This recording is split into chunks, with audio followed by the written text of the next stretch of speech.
Assalamualaikum warahmatullahi wabarakatuh. Kembali lagi di Ngeri nggak tuh? Ngeri.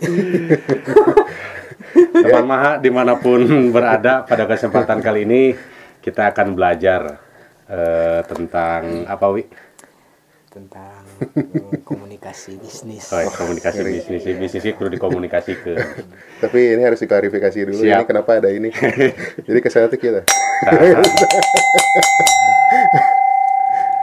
Oke, ini sebagai apa ya, hiasan lah, sebagai pajangan. Pada kesempatan kali ini kami kedatangan kakak asuh kami, yang mungkin juga teman-teman nggak asing kalau melihat wajahnya mirip-mirip siapa gitu kan, silakan bisa tebak. Pasti kadinya. Mirip Metro TV. Mirip Metro TV. Ya, dia adalah kami biasa memanggil Mang Dinda. Selamat datang. Nuhun. Mang, sehat, Mang? Alhamdulillah. Aduh. Tinggal di mana, Mang? Saya tinggal di Banjaran, Banjaran. Kabupaten Bandung. Ya kalau orang-orang pada nggak tahu Banjaran mah posisinya itu sebelum arah Pangalengan lah. Sebelum arah Pangalengan. Di situ. Ada kejadian apa di sana, Mang, sekarang, Mang? Di sana lagi tetap dengan posisinya kuda-kuda yang masih berkeliaran gitu ya, sebagai keretek masih gitunya, terus si popoknya juga masih nggak benar ya, pasti meluber ke jalan lah, masih sih kayak gitu. Banjaran mah ciri khas Banjaran, Majalaya itu ciri khas dengan itunya. Ai kopi anu ieu nan kopi nan di Banjaran tadi. Kopi nu mana. Biasa ngopi nih. Kopi nan ngaran apa? Lupa naon. Kopi nu.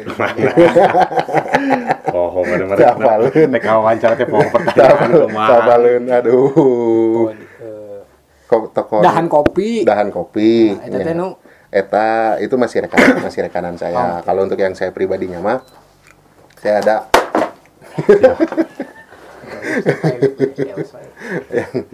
yang saya pribadinya mah ada toko kopi Banjaran. Oke. Gitu. Oh, toko kopi Banjaran kalau Ya. punya Mang Dinda mah gitu. Kalau gitu. yang dahan kopi mah itu rekan. Ada rekan. Tapi saya saya barengan ngurusin si tempatnya. Tapi lebih halus ngomongkeun lah kopi. Nah, kira tanya lah keur sibuk naon heula ayeuna jual kana kopi da eueuh kopi lagi. Soalnya pasti dijawab biar sibuk ngopi. Pasti jawabannya teh sibuk ngopi. Ya gitu sih. Ayeuna namanya Kesibukan apa sibuk ya sehari-hari memang ngopi. Kan kurang ngelit ya. Udah emang ngopi naon deui Pasti atuh. kopi. Bangun pagi ke toko ngopi gitu, ngobrol sampai sore beres gitu we. Sehari-hari mah. Tas lami kan kopi mah. Itu teh saya di toko kopi teh dari 2016. 2016. Tapi kalau perkenalan dengan kopinya mah jauh dari 2009 lah. 2009. 2009 saya diperkenalkan karena kopi, jalan-jalan ya gitulah, ketemu dengan processing petani dan bla bla bla bla. 2012 ku saya ditinggalkan karena saya nggak kurang ilmu pada waktu itu, yang kurangnya referensi. Nah akhirnya 2016 baru terjun di kana kopi. Comeback terjun di kana kopi. Ribon. Bahasa Jaksel mah ribon. Jadi sejauh mana kepentingan ilmu untuk memahami dan menjalankan sesuatu, Mang? Ada beda yang pertanyaannya berat. Cana naon. Kan kita karek ngobrolkeun kopi, tapi jo langsung berat kieu. Tapi memang ketertarikan di kopi teh karena saya teh diajarnya bukan dari si seduhan dulu, tapi diajarkeun teh ketemu dengan keresahan bahwa keresahan pertanian dulu awal-awal teh, keresahan pertanian bahwa pakai bahasanya orang yang ngajarin saya, apal tuh cenah di urang teh boga kopi itu dengan selalu awalnya teh dengan pertanyaan itu, dimulai dengan pertanyaan itu, apa tuh ente eta teh kopi teh anu ti urang teh aya. Pertama ya bicara aya itu saya amazed karena naon saya teh apa, ternyata di daerah saya teh aya kopi, itu pertama. Yang kedua diceritakanlah kumaha ceritanya si proses kopi nepikeun ka bisa sampai minum. Kan kita posisinya baheula mah nya apalna ya tinggal minum selesai gitu. Yang kita tahu adalah cuman baru dari situ. Nah, ketika saya dipelajari hubungan dengan pertanyaan barusan mengenai keilmuan, ternyata rame pisan gitu. Di luhur sampai ke handap teh. Di luhur teh ada pertanian, setelah pertanian ada processing, setelah processing ada roastery, setelah roastery ada penyeduh, setelah penyeduh ada pengelolaan pengelolaan kumaha carana orang nyaman untuk minum, pengelolaan kedai lah, pengelolaan kedai siga gitu. Nah akhirnya dengan semua posisi eta teh loba masalah, loba ilmu, nah eta sih sebenarnya. Jadi sampai detik ayeuna dina kopi teh gara-gara eta we. Ilmu apa yang kemudian diambil dari karena kemarin misalkan fase 2012 ke 2016 kurang lebih 4 tahun ya. Ilmu apa yang paling pada ini itu dijadikan landasan, dijadikan fondasi untuk comeback. 2009 sampai 2012 tuh saya tuh diajarkan loh pertanian teh. Dah itu. Kemudian saya teh dipertemukan dengan yang namanya processing. Diajarin processing. Tapi karena pada akhirnya saya teh ting kumaha meureunnya karena ting awak saya badag gitu ya, jadi tara olahraga. Nah, gara-gara tara olahraga eta teh jalan-jalan ke kebon teh jadi mulai aduh urang mah lain di dieu gitu tah maksudnya. Nah, teman-teman yang pada waktu itu bareng di situ teh juga mulai mikir, "Heuh meureun si Dinda mah bukan di situ orangnya." Lain gitu. pemain hulu. Lain di dinya. Terus ketika diajarin ke processing, ya adalah bisa sedikit-sedikit, tapi pada akhirnya waktu itu teh ada posisi kosong. Tah tuh cenah ngerosting, sok pikiran. Waktu itu teh saya belajar ngerosting, nggak ada gurunya, betul-betul otodidak. Yang satu mah dari manual book nasi mesin roastingnya gitunya, sakieu cara ngerosting teh gitu. Itu satu. Kemudian setelah itu ketemu dengan setelan pabrik pisan. Setelan pabrik, barulah belajar profile dan lain-lain mah di YouTube. Gitu. Dan itu pun di luar siapa yang di Amerika teh, yang dia YouTuber dari dulu teh, Sweet Maria namanya teh. Asli, saya mau belajar dari si Sweet Maria itu, gitu. Dah dari cuman situ. jadi pertanyaan deh, kan berangkatnya tidak langsung dari kopinya, berangkatnya itu dari keresahan tentang pertanian gitu. Mungkin kan di daerah Mang Dinda itu bukan hanya kopi gitu, menghasilkan kopi gitu. Ada kalau misalnya tadi mesnya itu dikata ada, dikata aya gitunya. Kok tidak ke sektor pertanian yang lain gitu, bawang lah, naon ke, nah mesnya teh lebih ke kopi gitu. Iya, karena posisinya waktu itu teh justru si guru-guru sayanya dia memfokuskan diri untuk membangun wilayah pertanian kopi heula. Dari situ sih sebetulnya mah. Nah, setelah dipelajari gitunya sampai dulu mah saya diajarin sama itu senior saya di kopi teh yang memperkenalkan saya ke kopi teh, ditinggalikeun video taya cenah video processing kopi di Costa Rica. Karena di Indonesia belum ada itu referensi. Tahun berapa tuh? 2010, 2009, 10-an. Jadi karena kurangnya referensi di lokal gitu. Berarti Indonesia terbilang baru di concern di dunia kopi itu atau gimana tuh? Ngelola di Indonesia itu nyaah ka kopi kalau mau disebutkan mah nyaah ka kopi eta bahasa filosofis nama, tapi lamun bahasa nyatanya mah kita tuh tidak tahu sebetulnya cara mengolah kopi yang baik dan benar secara masif. Yang tidak diketahui itu secara masif ya. Secara masif. Mungkin kalau secara tertentu misalkan para pengusaha ataupun eksportir dan lain-lain juga itu mah sudah gitu. Cuman ingin diperkenalkan lagi ke masyarakat. Sambungan berikutnya ke kenapa sih ketidakpertanian yang lain? Saya mah menyadari kieu justru. Saya nuhun, saya sudah belajar kopi. Akhirnya saya tahu bahwa yang namanya si ekosistem pertanian dari hulu sampai ke hilir teh tinggal kopi pasti ayeuna mah mun cara berpikir teh. Paham kopi, ningali teh polana sama. Ningali naon nanti polanya sama. Gitu. Karena memang namanya yang menarik dari kopi itu di Indonesia gitu ya, terutama tiba-tiba demam kopi itu melesat pisan gitu. Betul. Enggak juru kedai kopi urang teh ngalieu ka katuhuk kopi kabelah dia kedai kopi teh hese we lah gitu nya. Tapi itu di namanya bagi orang awam mungkin nangkepna teh kopi keur usum euy. Betul. Nah gitu. Tahapan untuk sampai kepada ini tuh kayak gimana prosesnya, terutama bagi para pelaku kopi di Indonesia gitu. Sehingga ayeuna naon kedai kopi sebegitu melesatnya. Ya, sebegitu meletak. Behind story-na teh juga kumaha teh bisa gitu. Woi, saya tuh ditembak juga bingung gitu karena jujur saja saya bukan pelaku apa istilahnya pelaku sejarah gitunya yang memperkenalkan si kopi bisa sampai seperti ini. Saya hanya memposisikan diri. Jadi gini, pada akhirnya pada waktu pertanyaan dari Mang Alif tadi, kenapa sih apa yang ilmu sudah didapatkan sehingga pada akhirnya dari 2012 ke 16 teh membulatkan diri masuk ke kopi. Karena di 2012 ke 2016 teh saya betul-betul menjadi seorang konsumen kopi heula. Memposisikan diri di situ dari kafe to kafe, kedai to kedai. Meskipun kedai to kedai masih sangat terbatas. Masih di brand franchise luar, saya nongkrong tiap hari teh di dinya dulu mah. Di nu eta nongkrong gitu. Terus masuk ke urusan kenapa sih pada akhirnya menjadi booming teh? Akhirnya saya menemukan teh kieu secara literatur teh kan ya, secara literatur yang namanya kedai kopi teh jadi ruangan sosial. Pertemuan ruangan sosial eta gitu dari masa ke masa, dari masa revolusi Eropa dina literatur mana karar itulahnya cerita-cerita itu. Nah, ketika saya didalami kemudian dihayati muridnya kasarna mah ada anjing pageta teh abi bade icalan kopi gitu kan kasarna mah dihayati. Oh, iya betul ternyata gitu. Pada dasarnya mah ada ruang sosial yang pada waktu itu mungkin itu teh belum terbiasa atau dibiasakan menjadi ruangan itu ada di wilayah kopi gitu. Nah, yang menarik tuh kan pada akhirnya ketika si kopi ini melesat gitu, otomatis dia menjadi komoditas baru bagi pelaku bisnis gitu.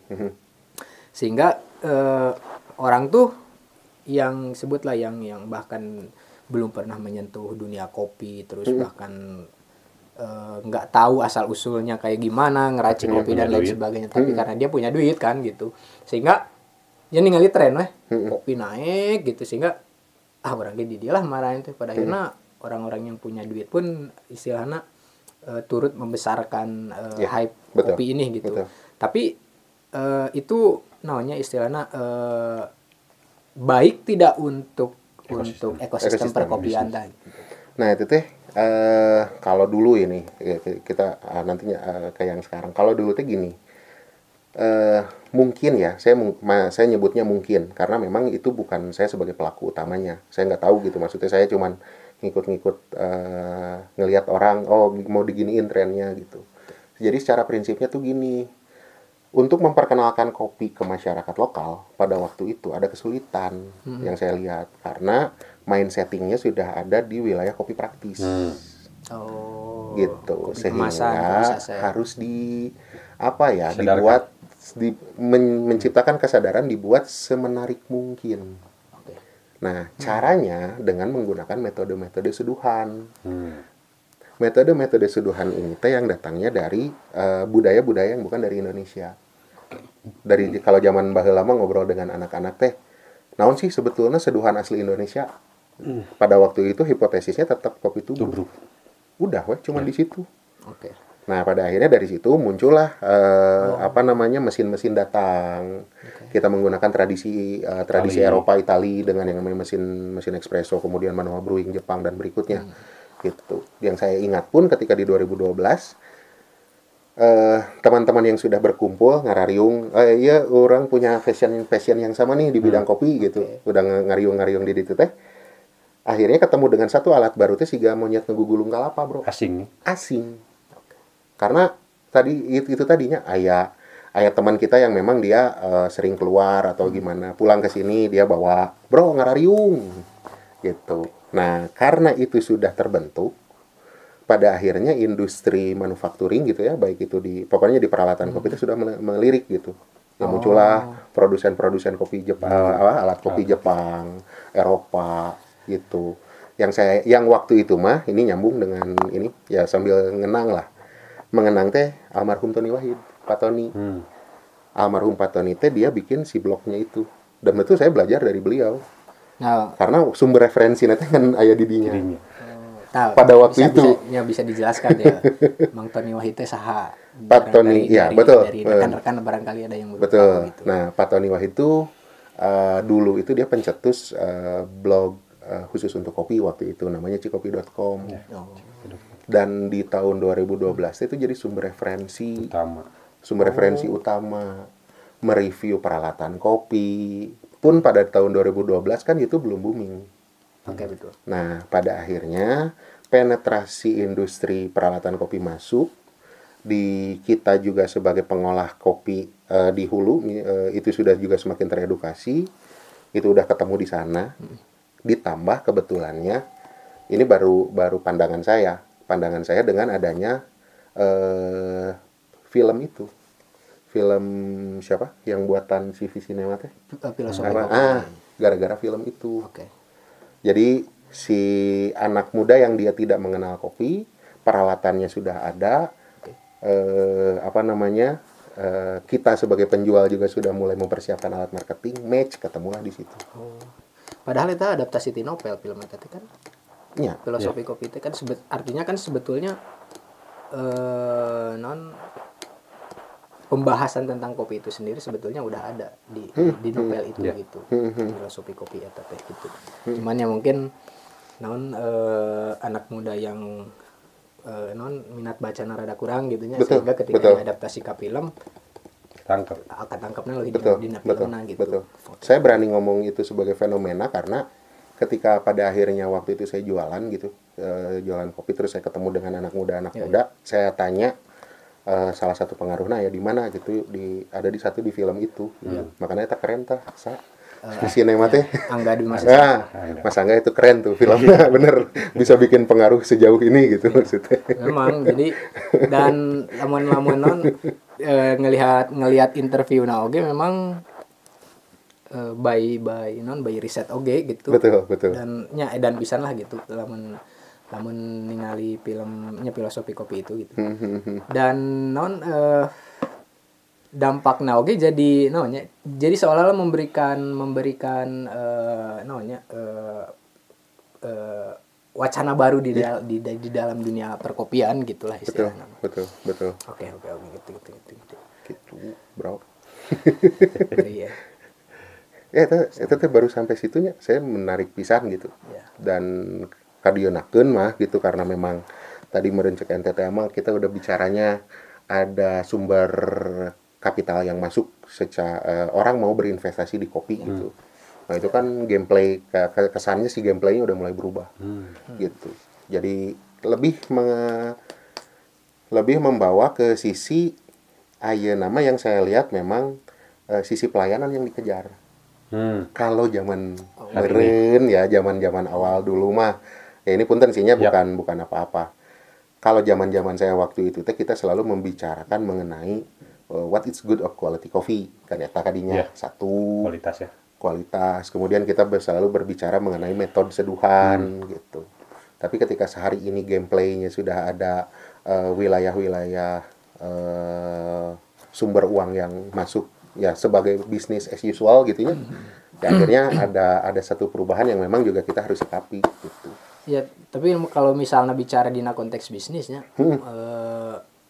sebutlah bahwa fenomena seduh itu adalah untuk mengembalikan kembali origin kopi lah sebut demikian. Originalitas. Gitu, ya.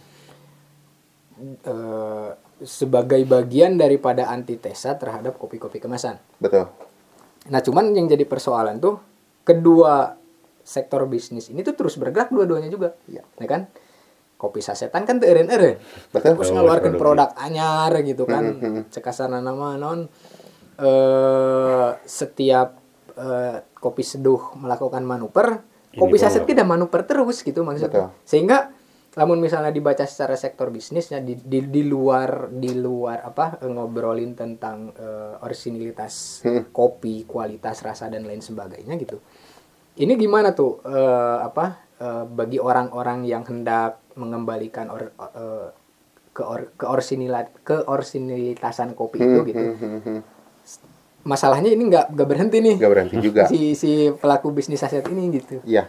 Kalau dari pandangan saya mah justru ini keduanya baik gitu karena dua-duanya kalau mau disebut apa ya, mau disebut satu roots gitu ya, ada roots industrial. Kalau si kopi kopi praktis ini tuh ada roots yang memang dia art banget gitu anaknya teh gitu ya. Kalau di dua posisi ini tuh menurut saya mah bagus gitu, karena dua-duanya punya kelebihan dan kelemahan gitu. Satu sisi ketika bicaranya kopinya kita harus selalu original, as always gitunya. Oh, kudu original bla bla bla bla bla. Semasif apa Anda bisa mempresentasikan ini kepada masyarakat? Karena segmentasi masyarakat kita teh kan tujuan utamanya mah kopi kita ingin kembali diterima oleh masyarakat lokal sebagai cerita bahwa kita harus tahu kalau misalkan si kopi lokal itu bagus, dah kan gitu. Tapi satu sisi lain dengan teknik-teknik gaya kita dengan seduhan saja, yang dengan cara yang seperti itu, yang as a business bahasanya, itu curug pasarnya ternyata belum terlalu berkembang nilainya. Nah, ketika bicaranya di struktur sachet atau di struktur kopi praktis, mereka juga mengembangkan diri pada akhirnya, berevolusi, sehingga pada akhirnya itu tetap menjadi baik terhadap harapannya itu terhadap si ekosistem hulunya. Betul. Makanya saya agak berasumsi mungkin ya, nggak tahu benar nggak tahu enggak, ini mah pandangan orang awam lah gitu. Kalau misalnya bicara sektor bisnis dan bicara tentang pemberdayaan petani lah istilahnya gitu. Kopi sebagai komoditas itu memang sebetulnya kalau misalnya ditinjau dalam perspektif bisnis gitu ya. Di sektor saset ini kayaknya lebih banyak justru menyerap produk kopi dari petani itu justru yang di bagian si saset ini gitu. Kalau misalnya bicara sektor bisnis gitu ya. Karena kan di Indonesia mungkin nggak tahu pasarnya lebih besar yang mana tuh, lebih besar orang yang ngape gitu ya, atau lebih besar pasar yang praktis gitu. Asumsi saya kayaknya nih masih lebih banyak yang praktis gitu. Otomatis kan, sehingga serapan produk terbesar itu masuknya ke pihak yang saset ini gitu. Kalau misalnya konteksnya bisnis gitu. Sehingga kan kita kalau misalnya kita membenturkan ini gitunya, namun misalnya dibenturkan itu halus gitu. Dua-duanya pun ini sebetulnya berkontribusi terhadap kesejahteraan petani di hanta-hanta gitu. Betul. Kalau saya betul sih. Yang paling pasti isinya, kalau misalkan diskusinya hanya di situ saja, kita harus bisa melepaskan diri dari sektor-sektor yang lain. Jangan ngebahas sektor-sektor yang lain. Kalau hanya pure di bisnis, it's all good. Gitu ya, it's all good. Karena sebetulnya benturan-benturan yang sering terjadi itu bukan di wilayah kopinya sebenarnya mah. Hanya selalu berbicara hanya di wilayah bisnisnya. Gitu. Yang saya lihat sih gitu. Terus kalau misalkan si karakteristiknya nanti si konsumen itu ternyata sekarang masih banyaknya ke praktis gitu. Basically bukan dia mengkonsumsi produknya si pabrikan ini. Basically mereka selalu mencari yang praktis. Ketika kita dalam posisi kita punya sesuatu yang ideal ini, kemudian kita berbicara kita mampu menciptakan sesuatu hal yang praktis bagi mereka, ternyata diterima juga. Cuman itu orang teh sempurna itu orang teh ngomongkeun kopi aing eta bermasalah. Minyo lah. Masalah pisan gitu sebenarnya nama itu jadi minyo lah. Tidak korelatif itu antara pembahasan jeung fakta aya dihareupeun ya.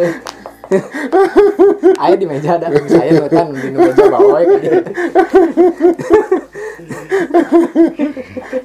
Ya, karek sadar. Bener ya, aduh. Pikir-pikir ada kohal. Ada kohal. Tojanya. Ngomongin. Tapi sebetulnya selain wacana bisnis dan selain wacana pengembalian tentang orisinilitas kopinya, ada wacana lain nggak selain dua itu gitu di dalam wacana perkopian? Kalau saya pribadi gitu. Saya lebih mengedepankan kepada sisi secara ekonomis gitu ya, bukan bisnis secara purely bisnis betul, tapi ini ekonomi secara keseluruhan, ekosistemnya, bahwa dengan kita berbicara kumaha kopina eta? Oh tuh asup dia kopina heula ya tuh. Baru nanti kita jawab lagi. Kamu kan Siap. Segmen tadi kali ini. Ya, nuhun. Ya, naon tadi teh? Wacana. Wacana. Ya, bisnis ekonomis.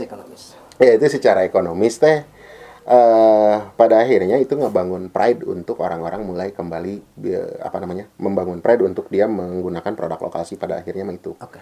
Ya, kalau di produk minuman kan di situ gitu ya, kita punya kopi gitu. Terus kita nanti juga akan ngembangin, bisa kita kembangkan lagi ke hal-hal yang lain gitu. Yang dina produk lokal yang sebelumnya roots yang sebelumnya kan kalau bukan di wilayah kopi kan sebetulnya di ini teman-temannya ini nih. Teman-temannya dari mulai Rock Denim kan pada masanya distro, itu kan distro musimnya distro pada waktu itu. Ketika brand Rock Denim dan kawan-kawan yang lainnya juga mempridekan pride lokal ke sana. Ya betul semua. Nah, itu dari situ nanti enaknya di kopi. Kalau enaknya di kopi itu ada satu. Karena kita punya produk yang memang good quality. Produknya adalah produk yang sudah diakui oleh banyak orang secara halayak umum di seluruh dunia. Pada akhirnya mereka itu sudah bisa menstandarisasi lidah mereka untuk terus naik. Dan fenomena itu kelihatan saya mau ngomonginnya daerah saya aja, daerah di Banjaran misalkan. Sekarang itu orang-orang sudah mulai mau menerima makanan-makanan ataupun minuman-minuman yang intinya mereka sudah mampu menilai. Oh, oke. Sehingga si produk-produk UKM yang dia bersifat kuliner juga gitu ya, dia sudah mulai harus mengupgrade diri. Terus. Selektifnya. Itu di situ. Nah, lalu keuntungan berikutnya ada di mana? Nah, tadi yang di pertanyaan di awal, Bro. Ketika kita bicara masalah kenapa cuman kopi doang, kenapa nggak yang lain? Oke. Nah, disitulah poinnya, dampaknya. Si pertanian-pertanian yang lain dengan konsumsi lokalnya sudah ada, dia juga harus mulai berpikir. Salah satunya kan sekarang yang lagi dikembangkan tuh mulai ada tepung non pabrikan. Untuk kebutuhan roti, untuk kebutuhan apapun gitu, dan itu mengambil dari sumber daya lokal gitu. Singkong dibikin tepung sama kita. Terus katanya kan waktu itu Bapak juga punya ya yang project dodol. Nah, itu hal-hal yang seperti itu teh bisa menjadi satu stimulus yang secara bersamaan gitu. Ya. Gitu sih. Kadinya. Wah, ngomong kopi mas sebenarnya nama ada panjang. Belum dibahas terkait dengan jauh ke belakang lah istilahnya dengan sekelumit permasalahan namanya. Dan enak ngobrolkan bisnisnya terkait dengan bisnis kopi lah gitunya. Untung atau rugi kira-kira. Nah, inah lah non bridging nanti dia non ayeuna kan bahkan namanya barudak ngora lah gitu barudak ngora anak-anak muda itu karena terdoktrin dengan fenomena kopi yang demikian hype gitu, sehingga pada akhirnya dia mencari namanya passion orang gitu di kopi gitu. Pada enak lalu empatnya nanti hayangin kedai bikin usaha kopi dan lain sebagainya gitu, erek jualan ataupun buka kedai atau gimana lah dan lain sebagainya, intinya mah bisnis di dunia perkopian gitu. Nah, potensi bisnis di dunia perkopian itu kayak gimana tuh? Lamun kadinya saya mau ditarik dulu ke ada satu materi atau teori marketing itu prinsipnya si dining experience. Oke. Karena kopi itu produk minuman, prinsip akhir nama.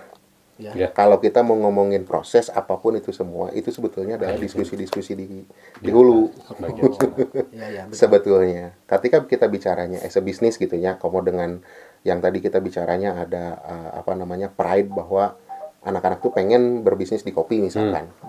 Nah, kalau saya ngelihatnya gini, justru dengan teori dining experience itu teh tidak hanya berbicara hanya masalah produk. Yang sekarang bagi saya ngelihat kalau misalkan kita bilang, nah sih bisnis kopi itu tidak menguntungkan, kita selalu berbicara produk, Pak. Oke. Tetapi dua lainnya tidak terpikirkan. Yang pertama adalah produk, yang kedua adalah service, yang ketiga adalah environment.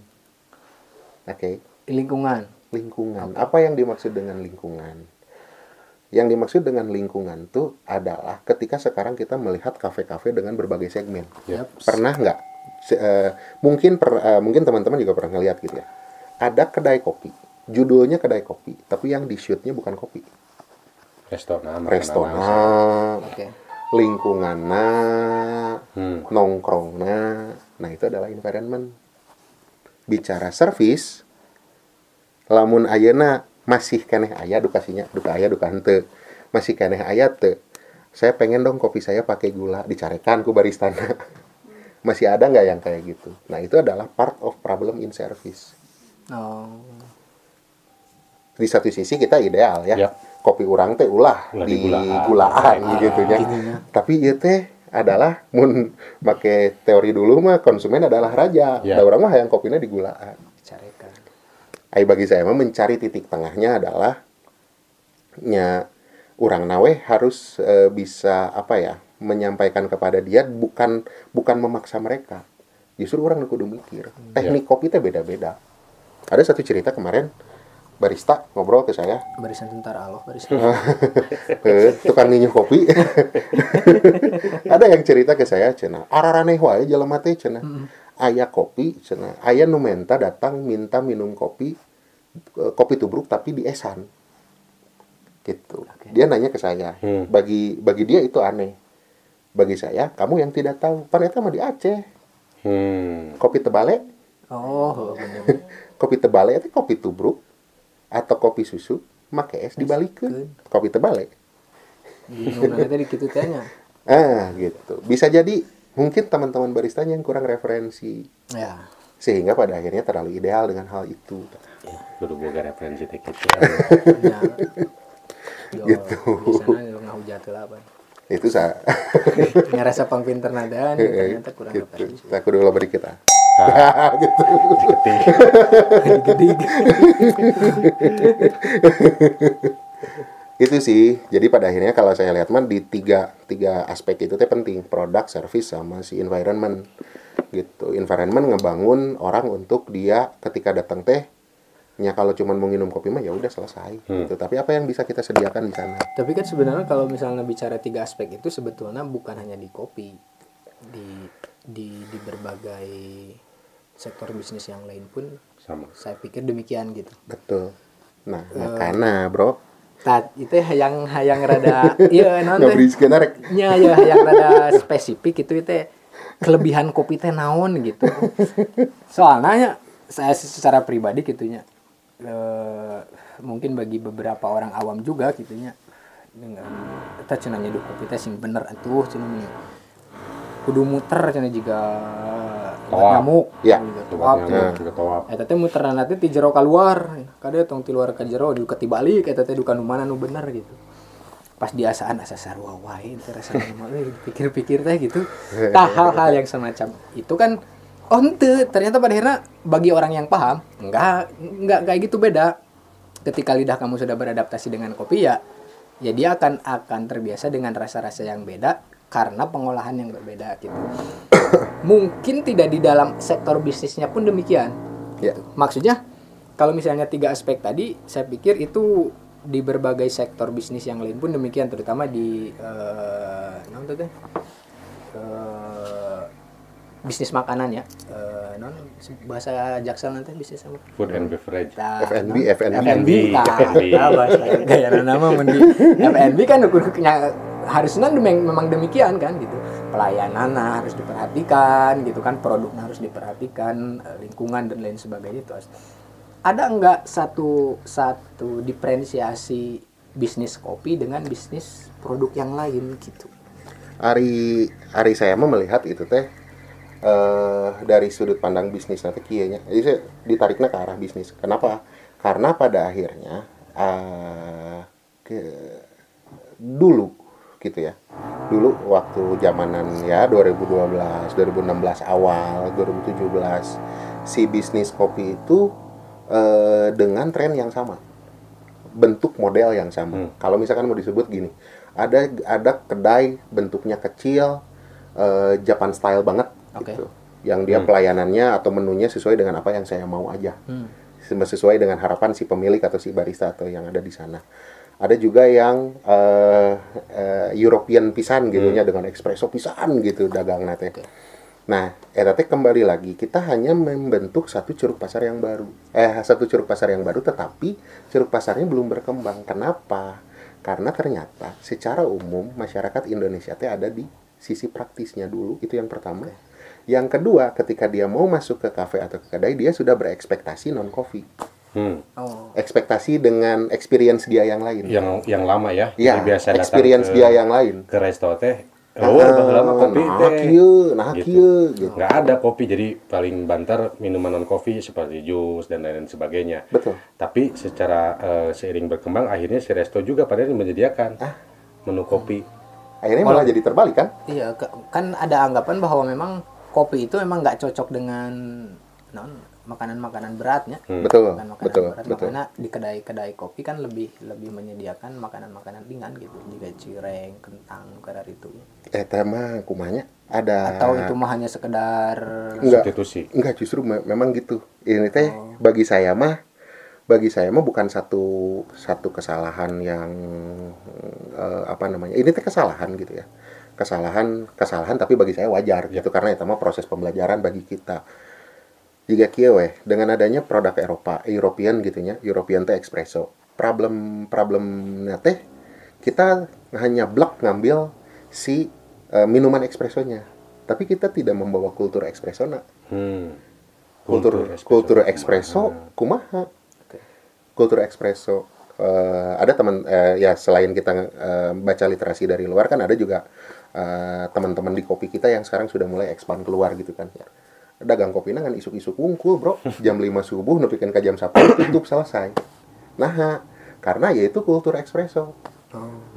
Secara kebutuhan badan jam segitu. Nah, balik ke sana. Untuk pagi meureun gitu maksudnya. Nah, ari ayeuna espresso kurang dibawa ngobrol peuting.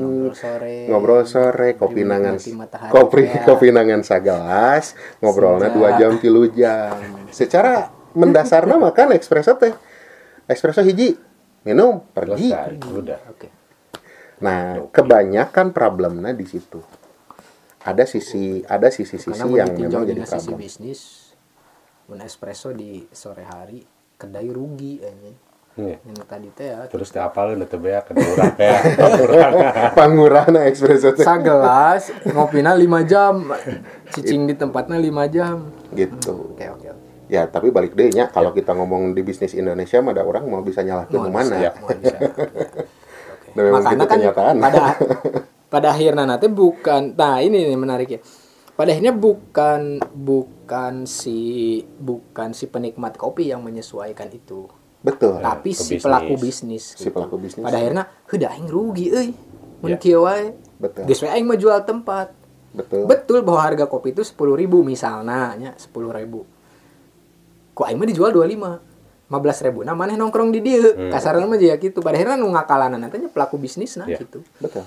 Si penikmat kopi itu masih belum mungkin ya belum mau beradaptasi dengan kultur si kopi itu sendiri gitu. Misalnya saya izinnya juga espresso tadi gitulah. Nu kuduna isuk ya senja misalnya. Akhirnya kadinya.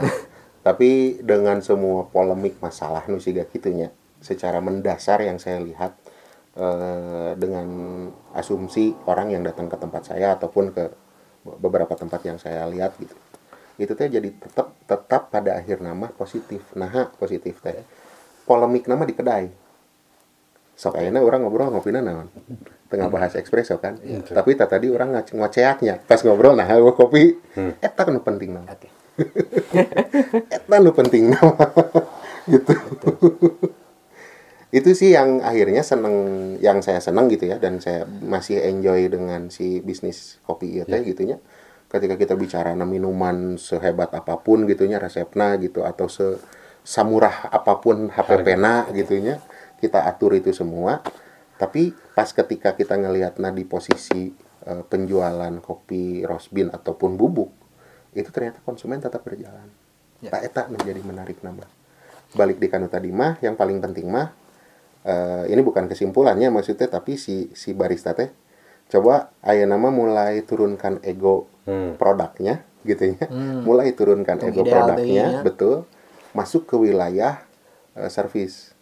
Oke. Karena ada satu pengalaman, satu konsumen saya dulu dengan saya posisi masih sangat ideal juga gitu ya, ngomongin si kopi itu, membeli kopi saya mah tong digulaan ngeunahna bla bla bla bla bla bla gitu ya. Tapi dalam posisi itu teh karena kebetulan juga mungkin dia pembeliannya atas dasar pertemanan, minum kopi nggak aja we beli gitu. Selama setahun mah si eta minum kopinya di gulaan. Saya wani ngadebat karena teman gitunya. Walaupun sebenarnya kurang ajar eta konsumen saya gitunya.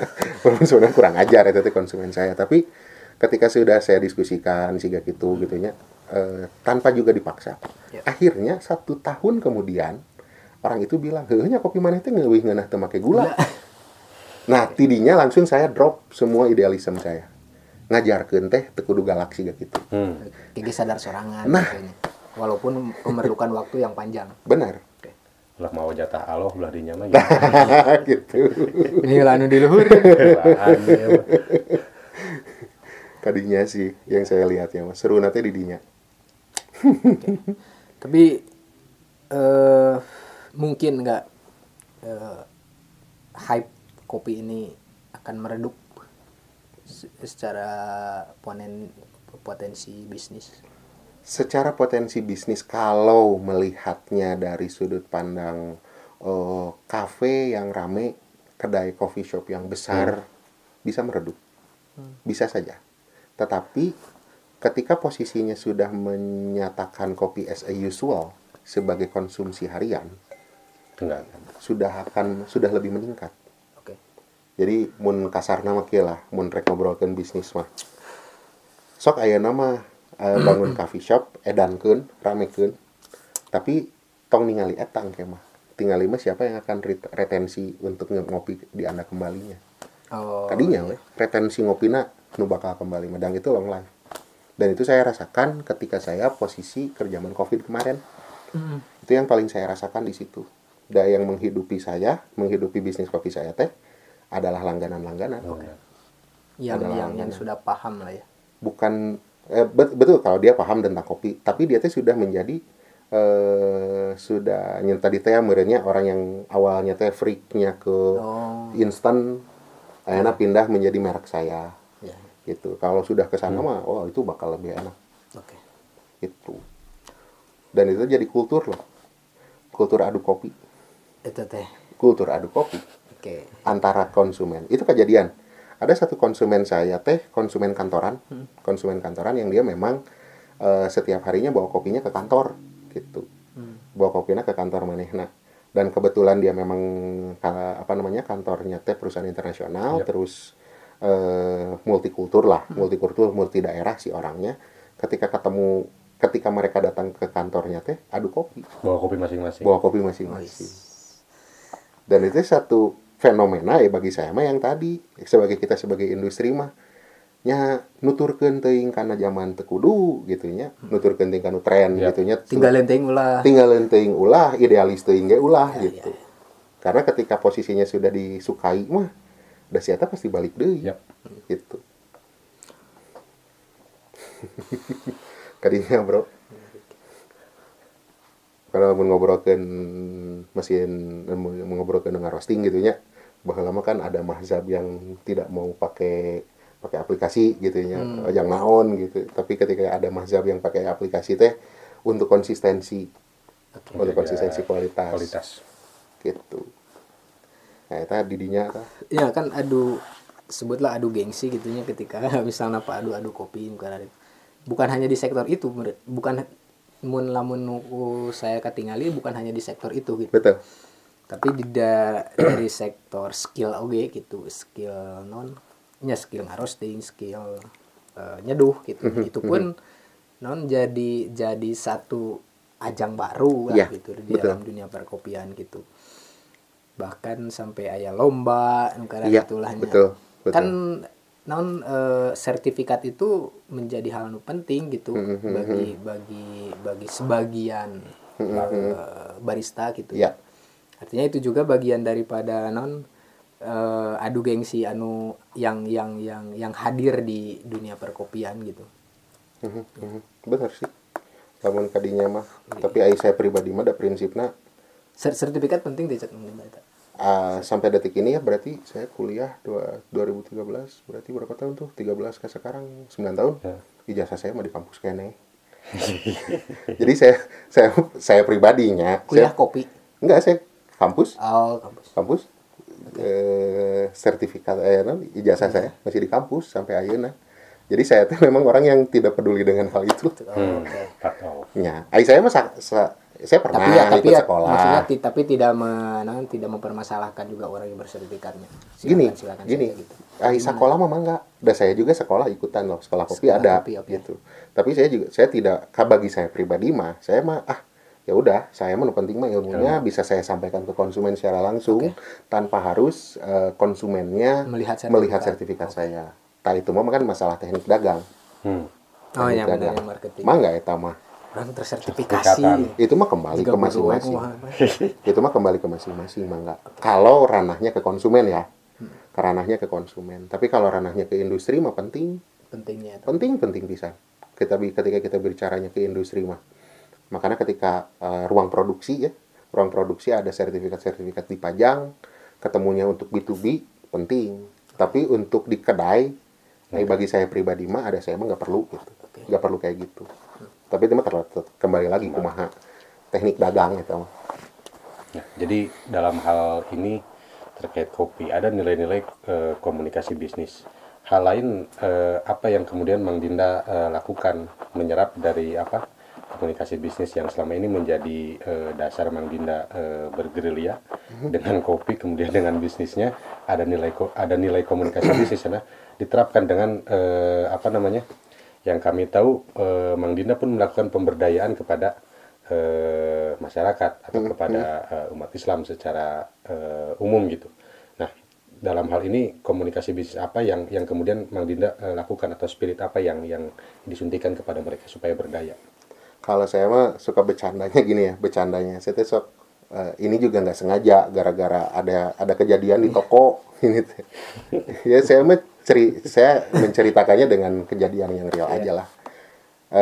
Kumanya ada satu konsumen saya itu posisinya sangat aktivis dan sedang berisu mengenai sesuatu yang ada di Banjaran itu. Nah, si lawannya itu kebetulan juga dia beli kopi ke saya. Nah, akhirnya karena ieu teh aya duanana di dia itu kudu kumahanya gitu, bingung ya gitu. Marketnya baru datang. Gitu. Akhirnya saya mengkomunikasikannya, saya tuh langsung kepikiran film John Wick. Ada satu hotel kontinental yang para pembunuh itu tidak boleh membunuh gitu.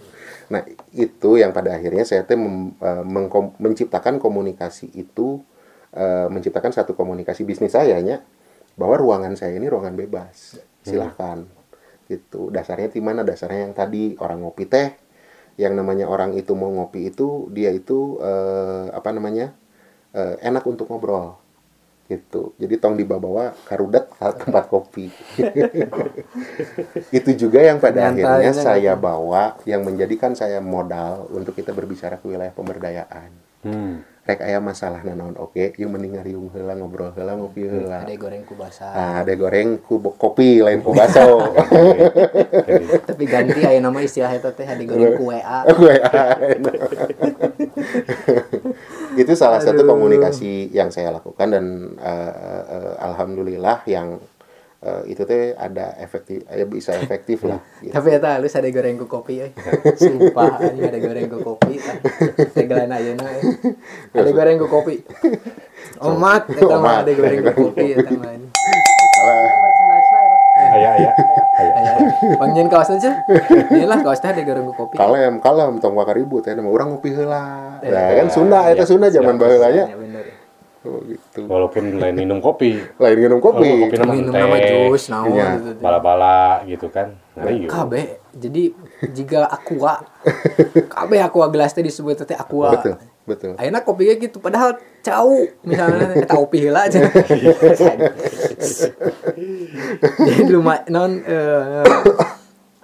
dari dina bahasa lagi dia masuk KKB bisa mendominasi lah gitu di berbagai macam sektor. Nah, eta kudu dibahas eta jeung teman-teman yang sekarang lagi fokus di Kesundaan. Oh, eta lagi diteliti ada eta. Eta teh bahasa ngopi tapi wujudnya lain kopi. Wah, keur dibahas eta. Ku teman-teman eta. Orang undang. Dalam part selanjutnya kita hadirkan teman-teman kita yang sedang bergerilya. Nanti orang pilarinya saha, tapi mun selentas ngadangu sok aya nu ngabahas eta wae gitu. Soalnya nu nanya ke saya juga gitu. Wah, teuing geus saya teu ngarti cing teh. Kudu ka ahlina eta gitu. Tapi tah ada goreng ke kopi asli. Itu sih salah satu komunikasi bisnis. Selain di perkopian apa yang sedang Mandinda kerjakan? Ya kalau itu mah aktivitas di luar bisnis pribadi gitu ya. Sekarang juga ya tadi mungkin di organisasi ada yang saya bantu, yang saya dipanggil gitu untuk membantu di sana ya. Pada akhirnya saya memfokuskan diri di itu. Saya kebetulan pegang bidang ekonomi gitu. Nah akhirnya tadilah di organisasi apa itu? Di organisasi di sini. Cenah tuh ngebahas organisasi tadi. Gak berani nyebut beliau. Tepi jurang. Oh, jurangnya nangis entong lah tadi disebut. Itu soalnya penontonan itu udah Babala dan Mang Dinda. Ya orang udah tahu lah ya gitu. Jadi sapa lah. Ya di situ di situ di Pemuda Persis lah itu saya disebut. Ya memang saya dipanggil oleh waktu itu oleh pimpinan bantuin saya gitu ya udah ayo di PP ya. Ya di PP Pemuda Persis. Ya, kemudian saya cari tahu apa masalah-masalah yang ada di ekonomi di sana gitu. Terus struktur apa yang bisa ya kita kembangkan, kita arahkan. Tadinya sih tentu kita nggak akan ngebahas apa permasalahannya ya. Nggak akan di sini nggak akan dibahas. Jadi jangan bertanya soal itu. Mohon maaf saja. Itu nggak akan dibahas di sini. Balik lagi ke saudara apelnya. Lain ranah. Tapi kita di luar aja kalau ngobrol tamu. Di luar ya tamu. Udah kita mangke paruman aja. Soalnya ya rada saya tamu ya rada. Tapi memang sedikit ya. Saya teh bukan mau berbicara mengenai itu, tapi fenomena umum. Oke, fenomena. Nah, fenomena umumnya itu alhamdulillahnya yang namanya kopi teh bisa menciptakan orang mulai berpikir masalah bisnis, entrepreneurship mulai terbangun. Dari situ dengan ya bukan hanya dari kopi sih sebetulnya, tapi ada juga model-model lain di bisnis-bisnis lain juga sama gitu. Yang paling penting mah si prinsip entrepreneurship nah itu udah mulai jalan gitu di masyarakat. Nah, itu yang pada akhirnya saya bawa mah eta gitu. Saya kalau pribadi kembali lagi saya mau ngomongnya nggak mau ngomongin dulu orang lain gitu ya. Teori pribadi saya mah selalu menggunakan prinsip mun urang rek dagang kudu kumaha konsumen. Lain nuturkeun nya, tapi urang menjadi konsumen. Saya jadi pada prinsip nama saya bisnis kita itu harus dikritik oleh kita sendiri. Jangan menunggu kritikan orang lain. Walaupun pada akhirnya belum tentu sama ya. Belum tentu sama dengan apa yang diinginkan konsumen aslina gitu. Belum tentu sama diinginkan oleh konsumen aslina. Nah, untuk kita bisa tahu konsumen aslina seperti apa, tong mikiran bisnis wae kudu bari ulin. Eta. Asli. Kudu loba ulin, harus ketemu dengan orang, relationship. Bagi saya pribadi, relasi berarti. Itu saya pribadi. Seberapa penting relasi di dalam konteks bisnis itu? Kalau nomor hiji. Ayeuna mah mun aya di luhur nomor hiji eta berarti tadi dinya. Eta geus di dinya pisan. Jalma teh boga modal, boga relasi beres gitu. Selesai. Tidinya we heula. Ya itu sih, dan pada akhirnya tadi bagi saya mah saya menjalani si organisasi itu tadi gitu ya. Secara prinsip organisasi eta teh nu penting mah mendasarna mah geus lah urang dengan relasi. Sing loba. Karena lamun misalnya membaca kebalikan gitunya, orang tanpa relasi itu kadang lebih cepat puas. Lebih cepat puas dan dia merasa bisa sendiri, dia bisa merasa apa yang sudah dia bisa merasa sudah cukup gitu. Dia tidak melihat perkembangan di luar kayak gimana. Betul.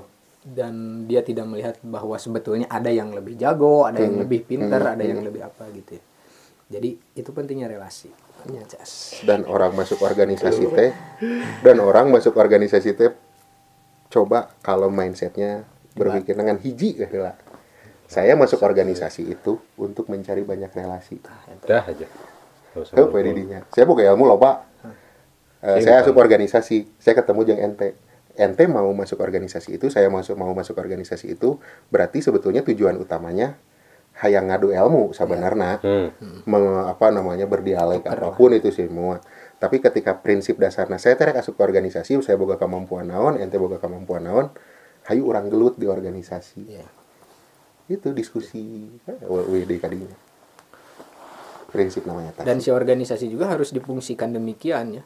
Betul. Harus difungsikan demikian. Jadi dari seluruh latar belakang yang berbeda, betul. Kemampuan yang berbeda, gitu, diwadahan di satu wadah yang satu itu gitu ya. Betul. Seharusnya idealnya kan dari seluruh bakat-bakat ini dia bisa meramu, bisa meracik lah gitu. Betul. Jadi istilahnya si organisasi ini tuh harus berperan sebagai koki lah, sebagai chef gitu dari semua resep-resep yang ada dari anggota gitu ya. Disatukan gitu. Hatur nuhun petuahna. Harus ya. Ya nuhun. Berarti dengan kita ngobrol di dia kan saya jadi tahu nyanya. Betul. Saya teh punya kekurangan itu gitu ya. Atau disadarkan nyanya orang teh harus lebih fokus mengerjakan itu. Hatur nuhun pangersan. Terima kasih juga buat teman Maha yang telah menyimak obrolan kami. Singkatnya, untuk urusan komunikasi bisnis, yang awalnya bisnis itu untuk kepentingan personal, tapi bagaimana kemudian bisa dijembatani, kita ikhtiarkan menghasilkan untuk komunal. Jadi bukan buat kita saja. Ketika kita bersinggungan dengan teman di organisasi atau di kalangan masyarakat, nilai-nilai itu kita hadirkan dan kita tularkan kepada masyarakat secara umum. Betul. Terakhir kalau misalnya teman-teman punya pandangan yang lain atau persepsi yang lain terkait dengan kopi, bisnis atau apapun, ya kita dialog aja di kolom komentar di bawah. Biar itu juga kan fungsi kolom komentar. Benar. Ya kan? Kolom komentar itu difungsikan sebagai organisasi. Iya. Jadi dari berbagai macam latar belakang didinya gitu. Tapi jangan lupa harus dengan satu syarat di kolom komentarnya kudu make emoticon kopi. Emoticon kopi. Selebihnya walau alam bisawab. Wassalamualaikum warahmatullahi wabarakatuh.